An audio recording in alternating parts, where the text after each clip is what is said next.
7 দিন মৃত্যুর সঙ্গে পাঞ্জা লড়ে শেষ পর্যন্ত না ফেরার দেশে চলে গেলেন জুলাই অভ্যুত্থানের অন্যতম সংগঠক ও ইনকিলাব মঞ্চের আহ্বায়ক শরীফ ওসমান হাদী। হাদীর মৃত্যুতে গভীর শোক ও দুঃখ প্রকাশ করেছেন প্রধান উপদেষ্টা সহ দেশের সকল শ্রেণীর মানুষ। সাহসী এই যোদ্ধার মৃত্যুতে শনিবার রাষ্ট্রীয় শোক ঘোষণা করা হয়েছে। এদিকে হাদীর মৃত্যুকে কেন্দ্র করে আবেগঘন পোস্ট দিয়েছেন ধর্মীয় বক্তা মাওলানা মিজানুর রহমান আজহারী। পোস্টে তিনি লেখেন, এমন জীবন তুমি করিবে গঠন, মরণে হাসিবে তুমি, কাঁদিবে ভুবন। মুহূর্তেই সামাজিক যোগাযোগ মাধ্যম ফেসবুকে তার এই পোস্ট ভাইরাল হয়ে যায়।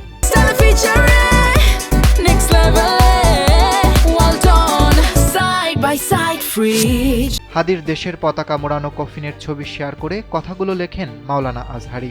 এর আগে তিনি হাদীকে নিয়ে আরও একটি পোস্ট দেন। সেখানে তিনি লেখেন, আবরার ফাহাদ ও আবু সাঈদের কাতারে যুক্ত হলেন ওসমান হাদী। ইন্না লিল্লাহি ওয়া ইন্না ইলাইহি রাজিউন।